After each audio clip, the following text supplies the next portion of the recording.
Hey everyone, welcome back. Thank you for watching. Matt Samolsky here and welcome to my channel.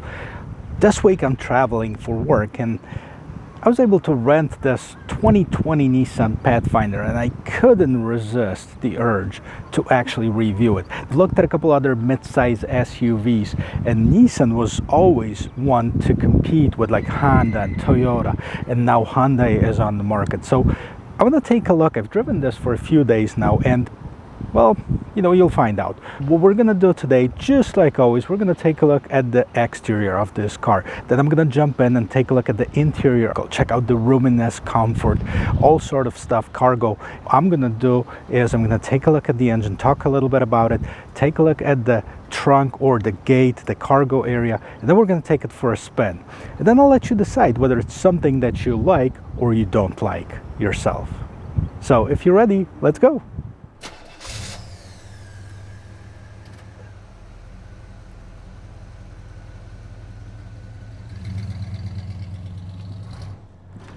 Okay, so the side profile of this vehicle, it's, let's just say in my opinion, it's tired, it's old, it hasn't been updated in a long time. Matter of fact, this body style came out in 2013, was refreshed in 2017, now we have 2020, and it virtually hasn't changed, just a very few little changes. So what's on the side here? Color coordinated mirrors with the LED turn signals in it. This one sits on 18-inch wheels. The wheels are actually not that bad. They look pretty good. I mean, they dressed up with the 235/65 tires on it. They're all season tires. They're actually fairly nice and not loud when you drive them. Chrome door handles and pretty large size windows, which is a good thing. I mean, that gives you quite a bit of visibility. So when we go inside, we'll take a look and see if that's actually helpful or not. Let's take a look. All right, so let's take a look at this car from the front. Nothing really crazy. I mean, it does look good. It's black on black. It's got this chrome trim around it, big Nissan logo on it. There seems to be only one camera, one sensor in the front of it, comparing to some other vehicles where there's a whole suite of it. But we'll take a look and see what other safety feature it has. Nice lights, big lights, visible lights, but design of it, it's kind of okay. Those are LED lights, by the way. They do have the fog lights as well as the strip that's matching the chrome trim around the grille in here. So that would be the front of this vehicle. Okay, the back side of this car, again, in my opinion, very simple. And I think in order to compete with the other ones, you need to do a little bit better than that. But nice visible lights.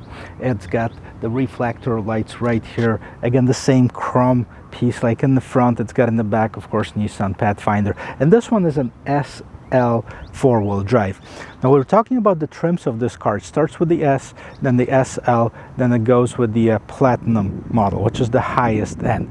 Now this one doesn't have all the cool features as some of the cars that I reviewed, but it's also not the highest end model. So a disclaimer, this one may come equipped with more features if you go for Platinum. As a matter of fact, it will for sure come equipped with more features.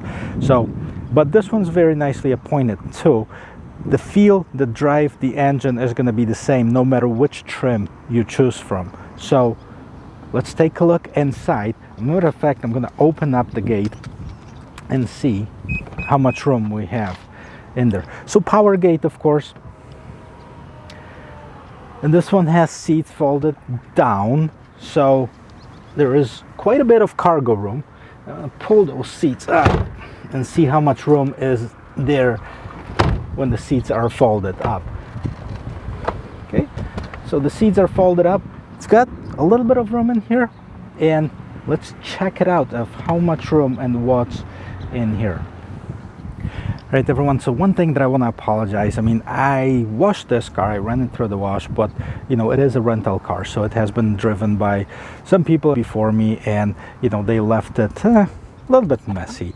So pardon the mess. I just want to point out of what's in here. So this is a decent size storage compartment, and it's kind of standard for the Pilot has it, the Hyundai Santa Fe has it, Toyota has it, so pretty much all of the manufacturers has that right now. Let's just peek inside and see how long this vehicle is on the inside. And Let's take a look at the engine and we're going to jump inside. So what's the power source on the Nissan Pathfinder? This is a 3.5 liter V6 engine, 284 horsepower, 256 foot-pounds of torque. You know, nothing really crazy. It's paired out with the Nissan CVT transmission, so it actually doesn't really have the regular gears, and it's supposed to shift really nice and smoothly. And does it? Well, we'll find out when I will drive it. You know, the vehicle is fairly standard as far as the horsepower and the size of the engine in its class. You know, Honda Pilot's got a little bit less horsepower, the Hyundai Palisade's got a little bit more, so they're all very, very similar. And we'll take a look at how it drives and how the transmission, that's what I want to feel, that smooth transmission. That's what I think Nissan might have advantage over the competition, but does it? We'll take a look and find out.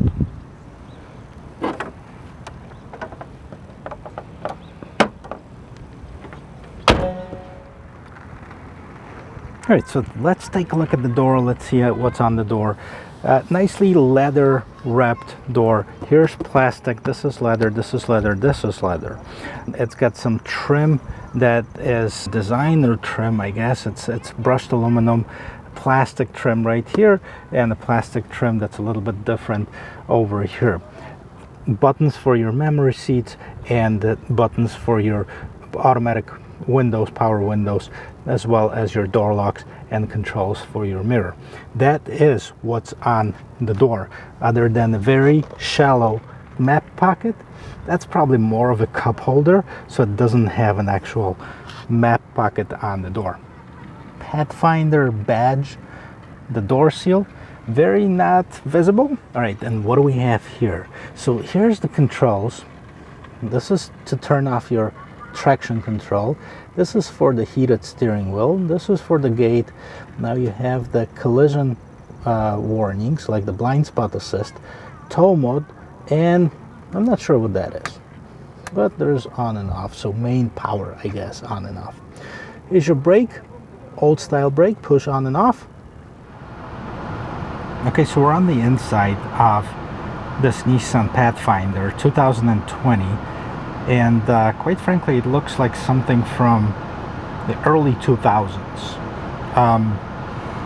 The buttons look kind of big and bulky, something like would even come out of your 90s car maybe. The display is, just put it this way below the standards of, you know, current cars. I mean, it's nice and clean, but comparing to, let's say, Pilot, or comparing it to the Hyundai Palisade, it looks very, very poor. I mean, it does have this tiny little screen, and between the two regular dials, two regular analog dials, it's got this digital screen that, you know, it's got the picture of the car, and I guess it serves its purpose, but it's not up to par with the current standards. Multi-function steering wheel. So on the steering wheel, you know, you have the basics. You have, you know, you control what happens on your middle screen right here, and that's basically just gives you the tire pressure. It gives you, you know, audio information, gives you the compass. There's no warnings as far as anything, and I'll tell you the driver assistance settings, vehicle settings, main menu selection, and stuff like this. Now this is cool that it has it, but it would have been a lot easier if they put it in a bigger screen so you can actually see what you're doing. So driving aids, parking aids, emergency braking, I mean, you can have all of this set up in here, okay? And you can set it up, the display, volume, turn it on and off, and all that kind of stuff, but it's really hard to see on that little screen. So on this side, you also have the volume for your radio, source for your radio, and you also have controls for your hands-free phone. On the other side, you have your cruise control settings, and that's it.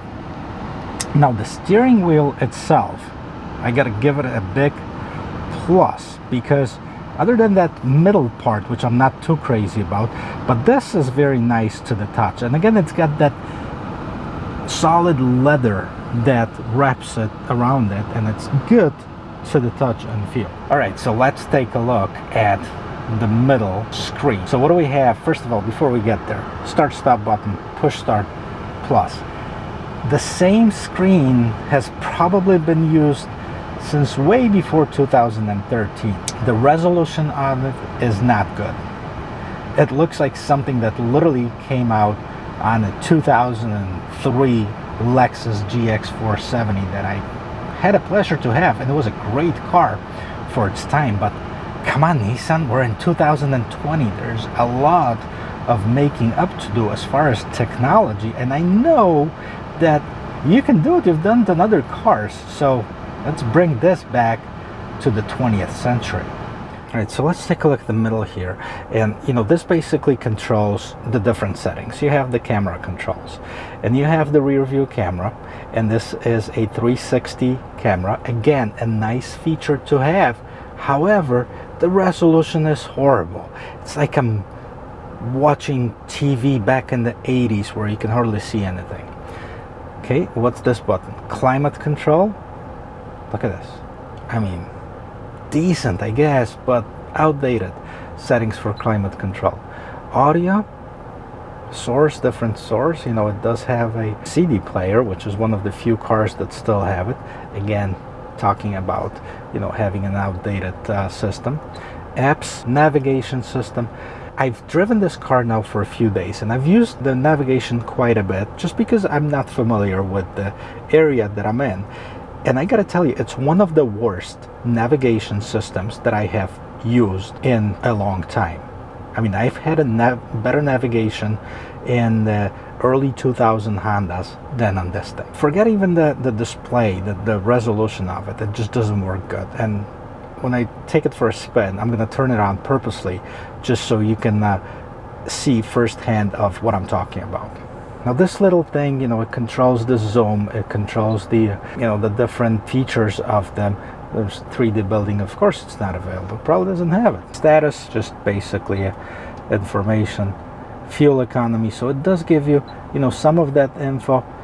23 miles per gallon, that's pretty awesome. Actually, the fuel economy, it's rated 20 to 27, so it's about a mile better than the Pilot in the city, and combined it's about a mile better than the Honda Pilot because it's got 19 and 27. This one's got 20 and 27. Settings, voice back, we're not going to go through that, but again, if you look at this bottom display here, now it is a rental, so I apologize for this non-smoking signs on here. These are not standard and don't come with the vehicle, so don't get used to it. You won't get it if you buy one, unless you of course rent one. Look at these buttons. These buttons, I swear I've seen those in the cars from the 90s. That's your radio control, that's your climate control, heated rear window, and the front windshield defogger. Now if you look at the bottom here, you do have the regular USB and you have the USB-C, which is kind of what a lot of manufacturers are doing, switching to the USB-C. Seats high and low, this is for the heated seats, and the standard, probably one of the only cars right now, I think Toyota 4Runner still has it as well. And this actually goes back to the heritage of the Pathfinder. I remember, I never had a Pathfinder. I did have Infiniti QX, and it was 1997, and this was one of the greatest vehicles that I had. It was very capable off-road. It wasn't too good on gas, but it felt very solid, and this one has also that solid feel, so that's a plus. So the shifter right here, this is your different drives. Basically, this is your two-wheel drive. Okay, this is your diff lock right here, and you can do the descent control with the button right here. So this is pretty much very basic options. Doesn't have several different driving modes like the competition, and so far it looks very, very poor comparing to other cars that are in the same class. So let's take a look at the quality of the material. This is plastic. It's not a soft touch. It kind of feels cheap as well. So is this. This is plastic. Nice leather appointments on the seats and on the doors, but dashboard, very cheap, plasticky. So as always, I want to find out of how much room is in the second row seat and the third row seat. So let's take a look at the second row seat first and see how much room there is. Ooh. Okay, I don't know if this seats, okay, it does move back a little bit. This seat is set up the way that I would normally drive it. Again, 6 feet tall, and you know, it does have a little bit of room between my knees and the back of the seat, but it does kind of feel a little bit cramped in here. And we'll see how the third row seat looks. However, before I want to do that, I'll show you what else is here in that second row. Right, so the SL trim comes with leather trim on it, so the doors are nicely appointed with leather, and I gotta give it to Nissan. It does have a nice leather. At least it feels good, it feels real, and it feels thick, so that's a plus, definitely. What else is here? So what we see here is basically a control center for your climate control. It does have a USB-C, a regular USB, and it also does have the regular power outlet, like 120 volt outlet right here, and it does have rear heated seats, which is a plus as well. Okay, one thing to point out too, and I hope you can see it, there is a cargo mode. So let's see what it does when I pull this. Okay, so it basically folds the back seats flat in the back. And the third row seat, I'm gonna get in there in just a second, but here it is. It does look a little bit smaller than the vehicles in its class, but let me get in there and let's see how I feel. All right, so let me actually try to climb in this third row seat. Here it is. This one actually says cargo mode on the bottom, and this one says third row seat entry. Okay, so what it does is, oh, nice. This is a nice feature. It actually folds down quite a bit of that seat in front of you, and it raises up. I'll show that to you because that's a pretty cool feature. And it raises the bottom so you can get in. Now, let's move it back and see. Okay, so if the seat is pushed quite a bit forward, I do have some room. Now this seat I haven't moved, and I'm gonna try to just kind of fit in the back here, and there is no room. There is really literally very little room with the seat pushed back, so an adult can sit in the middle. Again, most of the third row seats and those mid-size sport utilities were made for kids, and this would be substantial for a child. However, an adult would have a really hard time fitting in here. And it seems like those backrests are really tall comparing to some other vehicles that I looked at. Maybe that's just visual impression. I wonder if there's specifications. I'm sure they are, but without measuring it, I probably won't find that out. Anyway, so the third row seats get a couple cup holders, seat belts, 2 seat belts, so that's 2, 3, and 2. So that is a 7-seater, not an 8-seater.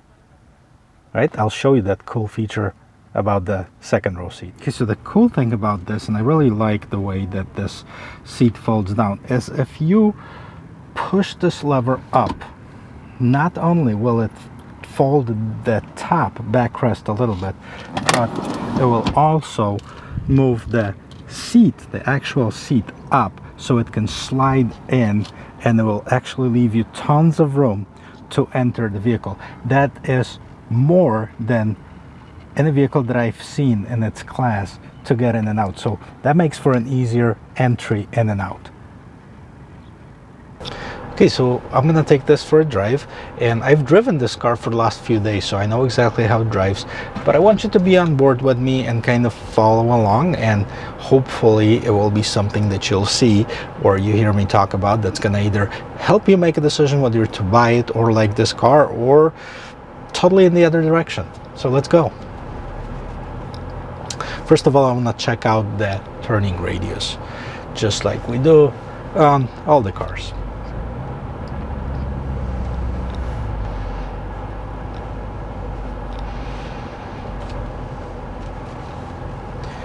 And I'm not sure if I have the lock on, but I'm going to switch it to a 2-wheel drive because I feel like I might have had that diff lock engaged, and that's why it wasn't turning as smooth as it should have.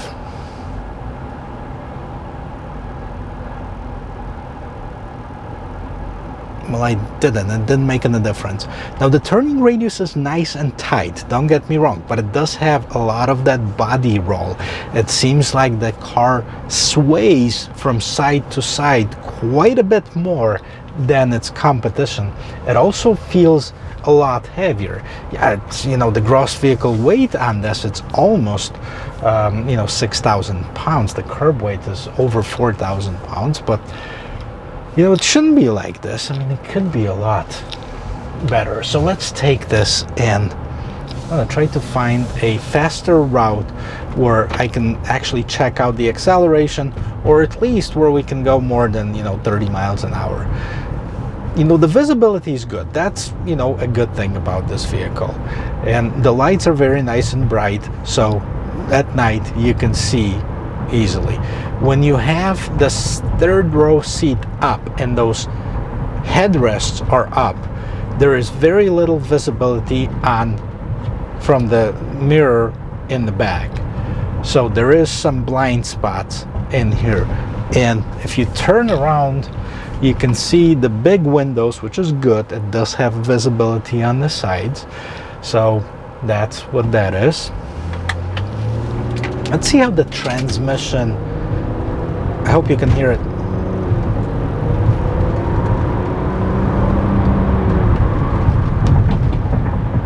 So you can basically hear the engine, but it doesn't have that shift when that regular transmission shifts gears and it goes from gear to gear, which is, I guess, a nice feature. That to me, it kind of sounds like a vacuum cleaner maybe, that kind of gets up to speed and then lowers the RPMs without that significant switch in the gears. Now, some people swear by the CVT transmission.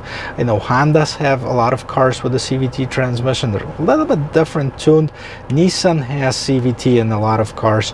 So, I mean, they're not bad. It's just they're different. And that's going to be definitely up to you to see if you like it or don't like it. I personally not a big fan. All right, let's accelerate again and let's see. Kind of struggles with that acceleration. It does have that, it almost feels like it's too heavy for the engine, and the engine is a nice size, and 280 horsepower, 284, it's nothing to sneeze on, but this car struggles with it. Not a big fan at all. And that constant body roll when you switch lanes gives you the feeling that you're driving, more of a truck than an SUV. And I guess it's good if you like to have this more utilitarian feel, but then it wouldn't be the competition for, Pilot and Toyota.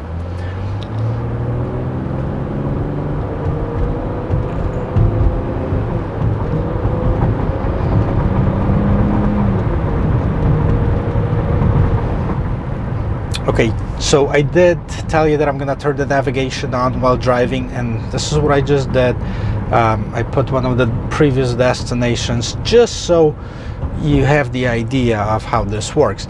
And hopefully this camera is catching it, but it's got the split screen, and which is kind of cool, but it will tell you right at the very last moment of like where to turn.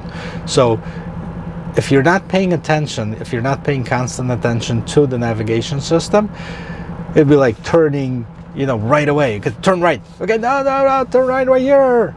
Come on, let's do it. So this is not a great navigation system. One of the worst that I've seen, and even worse than the old BMWs, and they had pretty crappy ones. So now it does say it's 500 feet to the entrance on the expressway, and doesn't tell you that. Maybe there's settings or something that can be controlled, but sometimes it does say it, sometimes it doesn't. I don't know if it's sensitivity or what that needs to be adjusted. So again, getting on the expressway, I mean, once it gets up to speed, yeah, it cruises along just fine.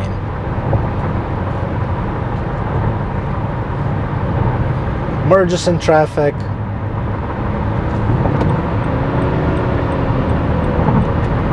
You don't have that downshift when you hit the gas, you just hear a lot of noise, and it goes. Quite a bit of a road noise or exterior noise. I'm not sure if it's it's actually wind noise. It is wind noise. It's not the tires. Tires make their own hum. Not too bad, decent, but there's quite a bit of the wind noise in here. The cabin, though, on the other hand, on the plus side, the cabin is spacious. It's got a lot of room. Seats are decent. They're comfortable.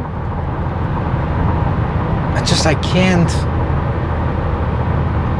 understand why Nissan would put out this vehicle and really stayed in the last century with it. So let's talk price a little bit, because that might be something that you would be drawn to as far as pricing. Is it cheaper? Is it a lot cheaper than Honda Pilot, Hyundai Palisade, Toyota Highlander, Chevy Trailblazer, Ford Explorer, any of those mid-size sport utilities? So it does start off at about $32,000, which is about starting price for the Honda, Toyota, and the Hyundai Palisade. So it's right there in the middle of it. So this is not the highest end model. It would be like the middle model on this, and this one is about $40,000. It's a little bit too high if you ask me, and then the top of the line is another few $1,000s more. Now the other one's got the sunroof. It does have the entertainment options in the headrest, so it's a lot nicer, a lot more appointed. It's got more features, but it's right there in the price with Honda, Toyota, and Hyundai Palisade, which have phenomenal vehicles right now. They're a lot more modern, they're a lot more appointed, luxurious, better driving in my opinion. So I would give it a thumbs down. I'm really disappointed that Nissan, which has a history of building nice vehicles, has allowed this car to be on for so long without updating it and bringing it current with the competition. No wonder why the sales are down with Nissan, and even with a lot of incentives, I don't see many people being drawn to this vehicle. So let's talk about the pluses of this car. The leather interior is nice. I like the quality of the leather that's here. The roominess is substantial. It does have enough room to host 7 people, although that third row seat is smaller than in my Pilot, and it is smaller, or it feels at least smaller than at Hyundai Palisade as well. It does have nice visibility. That's a plus, and that's it. That's where it ends, honestly. As far as the minuses, design outdated, but it's subjective. You might like it. The interior, the buttons, the technology that is in there, at least it might have the greatest technology behind all of that, but the interface is old. It's not updated at all. The drive, rough drive, that's a minus. Body roll. When you make turns, you can feel like the vehicle is not really stable, although it is, but it doesn't feel like it. It feels heavy. No acceleration. Anyways, give it a thumbs down. I mean, I wouldn't buy it. Not my favorite. Don't recommend it. Hope that Nissan will come out within the next year or so with a new model, and it's going to surprise us all, because I think the company really has the ability and really has the history of producing great vehicles, and I hope that they're going to show us that they actually can do it. But until then, I don't recommend it. Hopefully you like this video, and hopefully you find it helpful. If you like to listen about cars and watch cars, check out my channel. I hope you like it, and if you do like it, give it a thumbs up. If you do like it, hit that subscribe and hit that little bell button at the bottom, just so you get notifications whenever I post a new video. There's a few in the works, and there's a few that are ready, just waiting to be posted. So guys, I hope to see you in my next video, and again, thank you for watching. I appreciate every single view that I get. Thanks and cheers.